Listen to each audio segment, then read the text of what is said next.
Iran पर टिकी हुई है। ईरान के सुप्रीम लीडर अली खामेनेई की अंतिम यात्रा को लेकर पूरे देश में अभूतपूर्व माहौल है।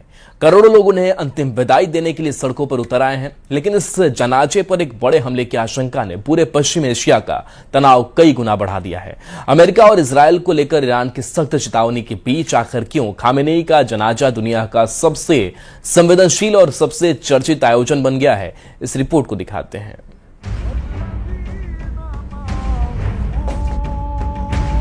4 जुलाई से 9 जुलाई तक ईरान के सुप्रीम लीडर रहे अली खामेनेई का जनाजा पूरी दुनिया में देखे जाने वाला सबसे बड़ा ग्लोबल इवेंट साबित होने जा रहा है। तेहरान से आई तस्वीरों में साफ दिखाई दे रहा है कि अली खामेनेई की अंतिम यात्रा को लेकर जबरदस्त माहौल बन चुका है। ईरानी जनता अपने सुप्रीम लीडर के जनाजे में शामिल होने के लिए देश भर से राजधानी तेहरान पहुंच रही है। काला कफन ओढ़े करोड़ों लोग मातम मना रहे हैं। करीब 4 महीने पहले निधन के बाद 3 जुलाई को पहली बार अली खामेनेई का पार्थिव शरीर आम लोगों के बीच लाया गया। इसके साथ ही उनकी 7 दिन की अंतिम यात्रा शुरू हो गई है। लेकिन इस बीच सबसे बड़ी खबर ये है कि ईरान को आशंका है अमेरिका और इजराइल खामेनेई के जनाजे को निशाना बना सकते हैं। अंतिम विदाई से पहले तेहरान से लेकर वॉशिंगटन और तेल अवीव तक धमकियों और बारूद की गूंज सुनाई दे रही है। ईरान की सेना ने खुला दावा किया है कि जनाजे पर हमले की साजिश रची जा रही है। ईरान के जॉइंट मिलिट्री कमांड खातम अल अंबिया के चीफ कमांडर अली अब्दुल्लाही ने अमेरिका और इजराइल को सीधी चेतावनी देते हुए कहा कि 7 दिनों के राजकीय शोक के दौरान अगर किसी भी तरह की हिमाकत हुई तो उसका अंजाम बेहद खौफनाक और पछतावे से भरा होगा। तनाव इस कदर बढ़ चुका है कि ईरान के नए सुप्रीम लीडर मुस्तफा खामेनेई ने सुरक्षा कारणों और इजराइल के कथित डेथ वारंट के डर से अपने पिता के जनाजे में शामिल नहीं होने का फैसला लिया है। हालात तब और ज्यादा बिगड़ गए जब इजराइल के रक्षा मंत्री इस्राइल काट्ज के बयान ने तेहरान में हलचल मचा दी। दावा किया जा रहा है कि इजरायली रक्षा मंत्री ने कहा, ईरान के नए सुप्रीम लीडर मुस्तफा खामेनेई उनकी हिट लिस्ट में है और उन्हें जिंदा नहीं छोड़ा जाएगा। अयातुल्ला अली खामेनेई को मौत के 4 महीने बाद आखिरकार कब्र नसीब होगी।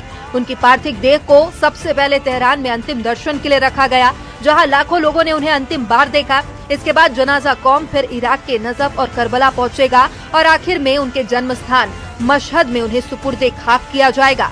इतने बड़े जमावड़े के बीच सुरक्षा एजेंसियों को डर है कि सीज फायर के बावजूद ईरान का कोई ड्रोन या कोई आत्मघाती प्रॉक्सी ग्रुप इन जनाजे को निशाना बना सकता है।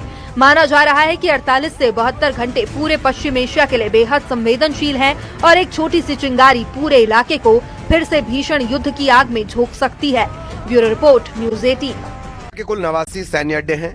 ईरान ने युद्ध के दौरान इनमें सबसे अहम सैन्य ठिकानों को मिसाइलों और ड्रोन से दहलाया था। फिर से जब युद्ध के आसार बन रहे हैं तो अमेरिका अपने सैन्य अड्डों को बंद करने या फिर दूसरी लोकेशन पर शिफ्ट करने का प्लान बना रहा है। खाड़ी देशों से जिन देशों में सैन्य अड्डों की शिफ्टिंग की जा सकती है उसमें 3 नाम सबसे आगे हैं। पहला इजराइल, जहां मजबूत एयर डिफेंस सिस्टम है, इसीलिए इसे सबसे सुरक्षित विकल्प माना जा रहा है। ग्रीस दूसरी लोकेशन है जो यूरोप के करीब होने के कारण रणनीतिक रूप से अहम मानी जा रही है। तीसरी है साइप्रस, जो भूमध्य सागर में अमेरिका को बेहतर सैन्य पहुंच दे सकती है।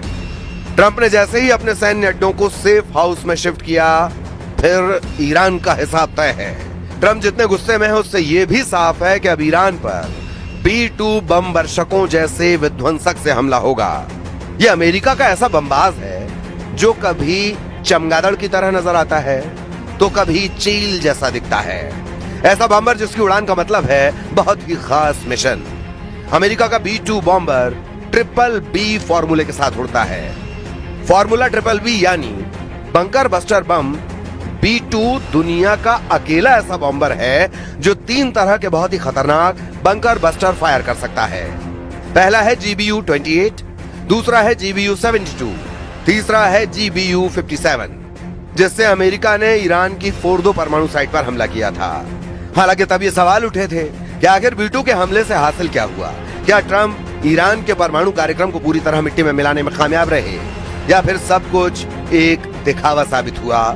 क्योंकि रूस ने तब अमेरिका की सर्जिकल स्ट्राइक की सफलता पर सवाल उठाए थे। 2025 में 12 दिनों के युद्ध में ईरान ने बराबर की टक्कर दी थी।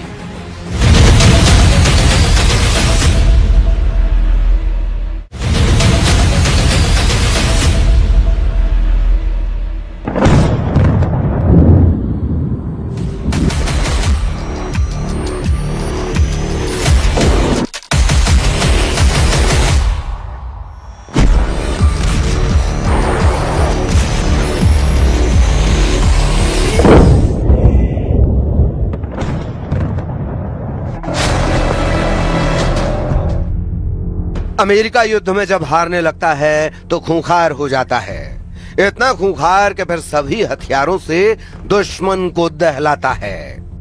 ट्रंप ने साफ कह दिया है कि ईरान को जैसे भी हो हद में लाओ, ईरान को एटम प्रोग्राम पर फौरन समझौता करवाओ।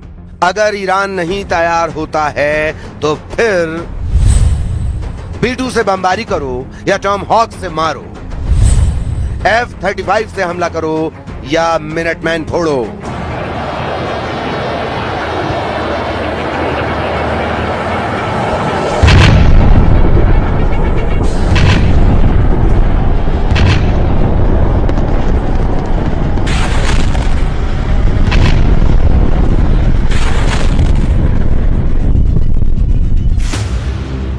मगर ईरान को अब ट्रंप बख्शने को तैयार नहीं। ट्रंप को अब ईरान की धज्जियां उड़ाने से कोई रोक नहीं सकता। ट्रंप की ईरान ने इतनी परीक्षा ले ली है कि वो होश खो बैठे हैं। ईरान ने कतर में जो कांड किया है उसे ट्रंप ने अपनी इज्जत का सवाल बना लिया है।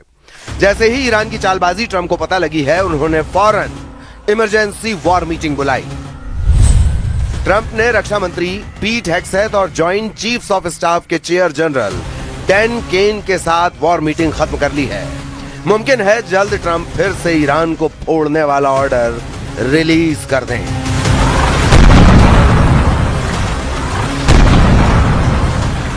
क्योंकि कतर में उनके अरमान कतरे कतरे में तब्दील हो चुके हैं। ईरान ने अमेरिका से 1-to-1 बात ही नहीं की। यही नहीं, खींचतान के बीच इराक की राजधानी बगदाद से धमाके और हवाई हमले की तस्वीर आ गई। वहां अमेरिकी दूतावास पर ड्रोन अटैक हुआ। तस्वीरों में दिख रहा यह इलाका बगदाद का सबसे सुरक्षित इलाका माना जाता है, लेकिन वहां हमला हुआ। रात में हुए हमले से पूरा इलाका गूंज उठा। आरोप लगा कि अटैक ईरान ने किया, वो भी ऐसे समय जब डील की वजह से अमेरिका और ईरान ने एक दूसरे पर हमले रोके हुए हैं। तो ऐसा कहीं से नहीं लग रहा कि ईरान अमेरिका से कोई बातचीत करने के मूड में है। बगदाद में अमेरिकी दूतावास ने तो जंग फिर से शुरू होने का खतरा भी बढ़ा दिया है। रही सही कसर कतर के दोहा में पूरी हो गई, क्योंकि वहां अमेरिका और ईरान के प्रतिनिधिमंडल की सीधी बात ही नहीं हुई और अमेरिकी प्रतिनिधिमंडल केवल कतर के प्रधानमंत्री से ही मिला। कतर में ट्रंप को चकमा देने के बाद ईरान ने यह धमकी भी दे डाली है कि वो युद्ध के लिए तैयार है।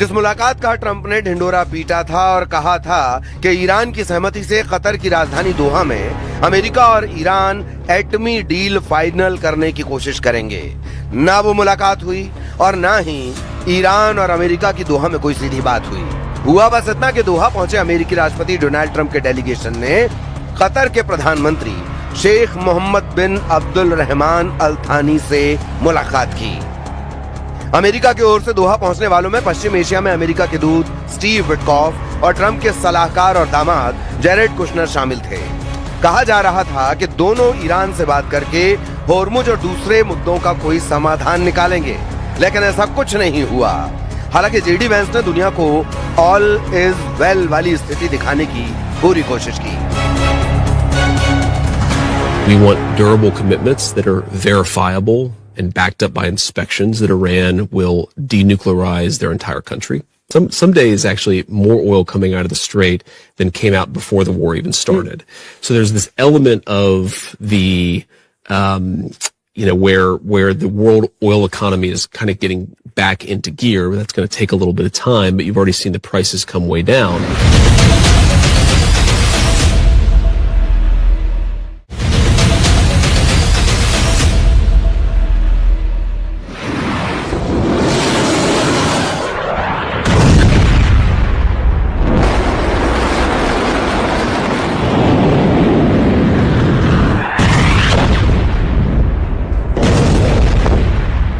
अमेरिका कोशिश कर रहा है कि डील पर ईरान उसकी बात माने, हॉर्मुज में समझौते के आर्टिकल 5 को लागू करे, लेकिन ईरान नहीं झुक रहा। वो हॉर्मुज में वसूली का प्लान बना चुका है और उस प्लान को लागू करने के लिए वो अमेरिका को मजबूर कर रहा है। उसका सीधा सीधा कहना है कि पहले MOU की शर्त पूरी हो, तभी आगे बात होगी। इन शर्तों में ईरान के अरबों की संपत्ति वापस करना, हॉर्मुज पर ईरान का पूरा कंट्रोल होना और इजरायली सेना का लेबनान से लौटना शामिल है। यानी ईरान चाहता है डील में उसका सिक्का चले, उसकी मर्जी चले, इसीलिए अमेरिका को बार बार मजबूर किया जा रहा है। मगर यह दांव उल्टा पड़ सकता है। इजराइल इसी फिराक में है कि एक बार ट्रंप का मूड बदले और फिर ईरान को अच्छे से सबक सिखाया जा सके। इजराइल के प्रधानमंत्री बेन्यामिन नेतन्याहू लेबनान पहुंचे हैं। लेबनान के दक्षिणी हिस्से में इजराइल के सैनिक मौजूद हैं। नेतन्याहू वहीं पहुंचे और अपने सैनिकों से मिले, उनका हौसला बढ़ाया। इतना ही नहीं, एक दिन पहले तक जो बात इजराइल के रक्षा मंत्री काट्स ने कही थी, लेबनान की जमीन से नेतन्याहू ने भी वही बात कही और एक बार फिर यह साफ कर दिया कि जब तक हिजबुल्लाह हथियार नहीं छोड़ता, इजराइल लेबनान से नहीं हटेगा। רצועת עזה, שמתפעמת בין היוצאת מן הכלל בתחילת המלחמה, מהדרום לצפון. זה לא בהכרח יעבור בשקט. אנחנו מאוד גאים במה שהשגנו בזכות הפעולה האמיצה שלכם וגם ההחלטות שקיבלנו. וההתעקשות שלנו שאנחנו לא יוצאים מדרום לבנון עד שהאיום לא בטל.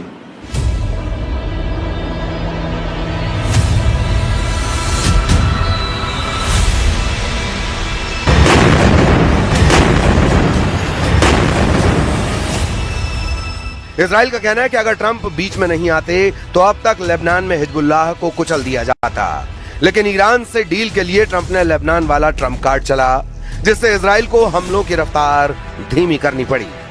मगर इजराइल तो इजराइल है और नेतन्याहू को रोकना मुश्किल ही नहीं, नामुमकिन है। वरना वो लेबनान की जमीन पर खड़े होकर हिजबुल्लाह को नहीं ललकारते। शायद ट्रंप ने नेतन्याहू का 28 फरवरी वाला सिग्नल दे दिया है। इसकी सबसे बड़ी वजह अमेरिकी सैन्य ठिकानों को खाड़ी देशों से शिफ्टिंग को भी माना जा रहा है।